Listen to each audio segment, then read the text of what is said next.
beraber şahane bir ayvalık tostu yapacağız. Benim en sevdiğim tostlardan bir tanesidir. Ben ayvalık tostunu yaparken birkaç şeye dikkat ediyorum. İçinin iyice pişkin olmasına, yani içindeki şarküterilerin tamamen pişmesine. 6 tane sosis ince ince dilimlenmiş. Direkt olarak tavaya atıyorum ve şöyle hafiften bir tur çeviriyorum ve sosislerin diriliğini almaya başlıyorum.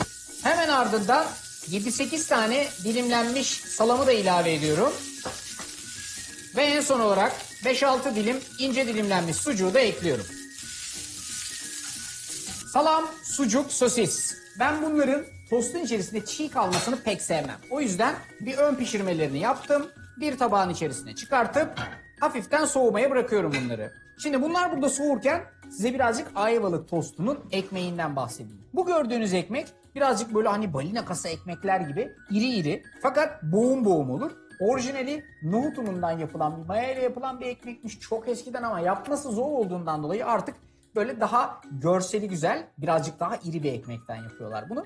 Tost ekmeğiniz ne kadar bayatlarsa o kadar güzel kıtır kıtır bir tost çıkar ortaya. Önce ayvalık tostunun ekmeklerini tost makineme koyuyorum ve sadece izleyene kadar yaklaşık böyle 1 dakika kadar kendi halinde burada bırakıyorum. 1 dakikada ekmeklerimizi böyle hafifçe izledik. Şimdi ne yapıyoruz? Bu ekmeklerin içini yavaş yavaş doldurmaya başlıyoruz. Öncelikle ekmeğinizin tabanına aldığı kadar kaşar peyniri, 3 ya da 4 dilim. Burada hazırladığımız bu zengin iç harçtan üstüne serpiyoruz.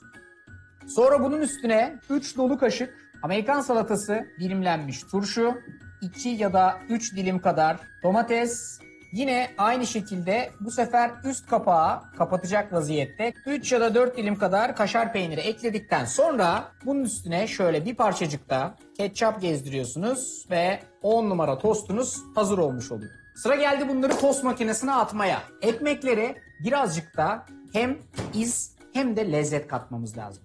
Tostçuların şu meşhur hareketi vardır böyle yağda böyle güzelce hafiften bir makineyi yağlarlar. Aynen öyle yapıyorum. Makineyi yağladıktan sonra şu güzelim tostları direkt olarak tost makinesine alıyorum.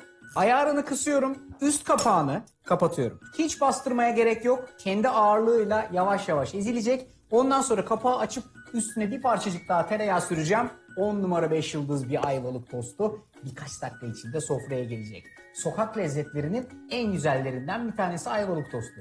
Siz de evde yapabilirsiniz. İşte aynen böyle. Sizce de şahane gözükmüyor mu?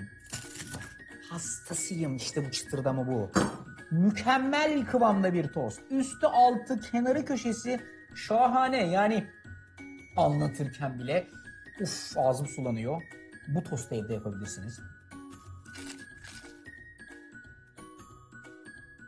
Memleketimin bütün tostları güzel.